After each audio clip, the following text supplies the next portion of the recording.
Hello and welcome to the Gaggle What We Challenge, and if necessary, destroy media narratives. I'm George Samueli, and I want to just say a few words at the end of the week on where we are in this war between Israel and Hamas, or if you prefer, Israel and Palestine. At the moment, we are waiting to see what Israel will do. Israel keeps making these threatening noises, clearly suggesting that they're on the brink of launching a massive air, sea, and ground offensive against Gaza. So this could happen at any moment, but of course, it could happen in a week's time, 2 weeks' time, or of course, it may never happen at all. It's very hard to know at this stage what exactly Israel hopes to achieve by a massive ground offensive. We know that Hamas is very well dug in Gaza. It's by no means a straightforward matter of locating them.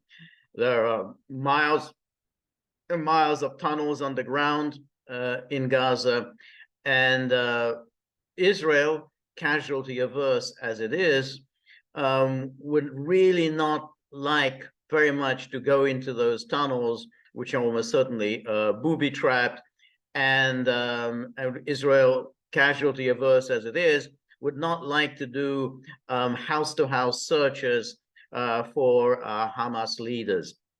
It's any offensive along those lines targeting Hamas is likely to be very casualty rich, and this is something that would be an absolute disaster for Israel. So Israel, which really hasn't had any military successes since the 1967 war, arguably the 1973 war, but that's debatable. But since then, Israel has really been having difficulties dealing with unrest in the West Bank, dealing with unrest in Gaza, that problems fighting against Hezbollah, and before that with the PLO in Lebanon. So we really, can't say that Israel is this these heroic Spartans who can defeat all their foes. That may have been the case in 1967. It's certainly not the case today. So, a lot of people don't know what obviously was going to happen. If I were making a prediction, I would still think that Israel is more likely to just continue to pound away at Gaza, inflicting heavier and heavier casualties, making life unbearable to the residents of Gaza, and waiting for some moment to call a halt. How would it call a halt? Well, one can see how, let's say, Biden gets on the phone to Bibi and says, well, I think you've done what you need to do. I think it's time to call it a day. Public opinion is really becoming very, very leery over what's going on in Gaza. It's best to call it off. And then Bibi can turn around to the Israeli public and say, well, look, I had to do what I had to do because the American president leaned on me. And there's examples of that. For instance, during the 1982 invasion of Lebanon, Ronald Reagan was very unhappy about the scenes that he was witnessing on television, and he got on to Menachem Begin, the Israeli prime minister, and told him to drastically cut back on his military operations. And indeed, Begin did so because, of course, Israel is a wholly owned dependency of the United States, always has been.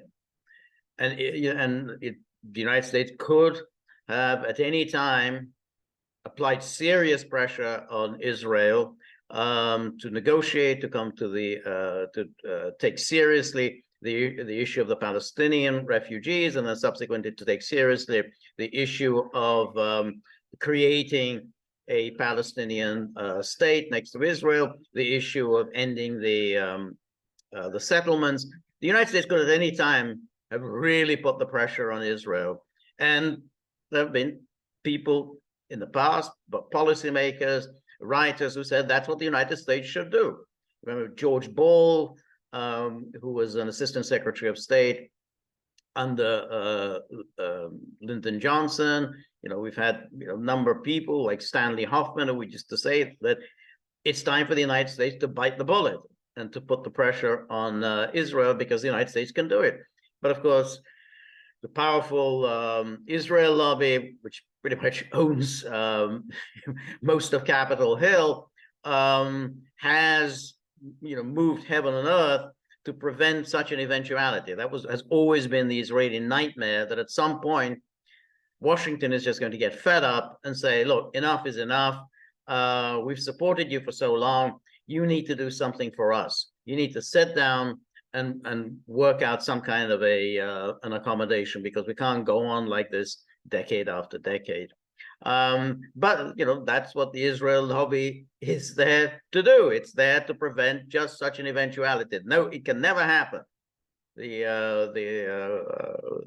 U.S. president can never get on the phone and demand serious concessions from Israel. So what you get, the maximum you get, is what you got with Ronald Reagan and Menachem Begin, and which we might get possibly with Biden and Bibi.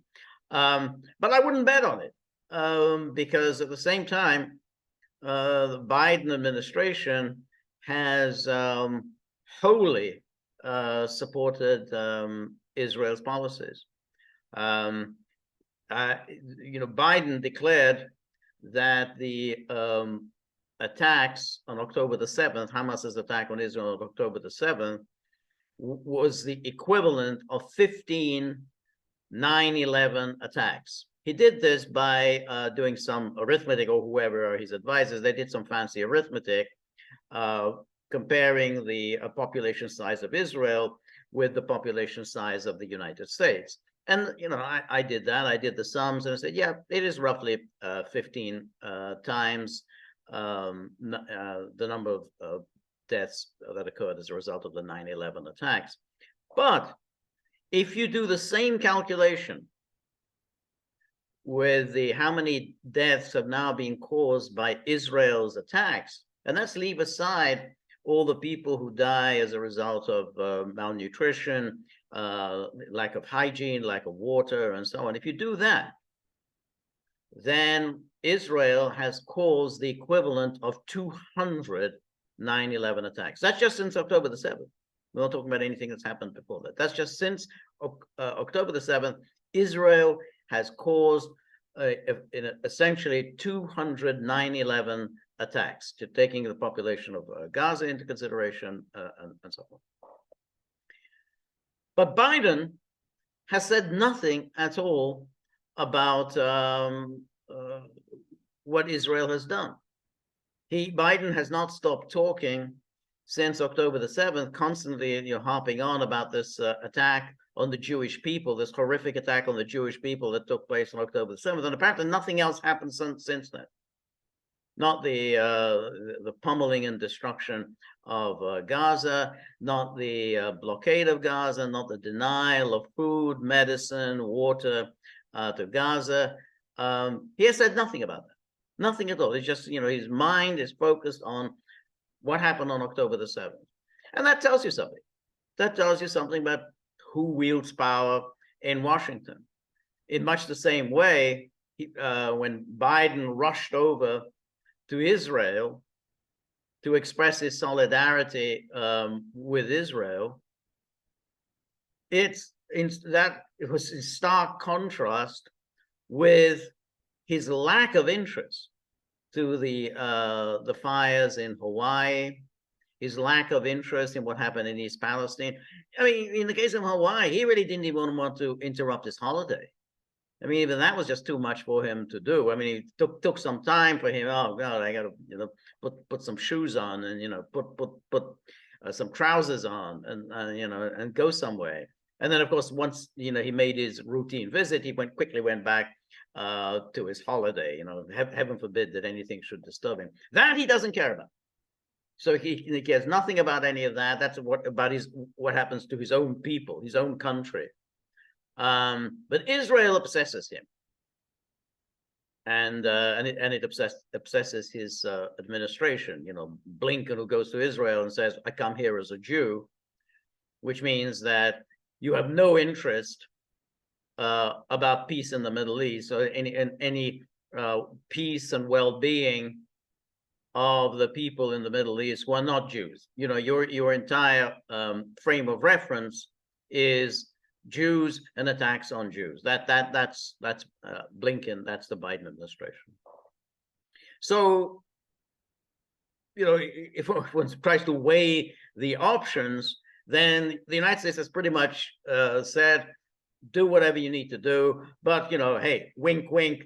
Make sure that you adhere to international humanitarian law, because it gets a little bit embarrassing when people start asking, saying, "Hey, well, is a blockade in accordance with international humanitarian law? I mean, is holding a civilian population hostage, is that legal under international humanitarian law?" I mean, I just want to know. I mean, so it's a little embarrassing when people start asking these questions.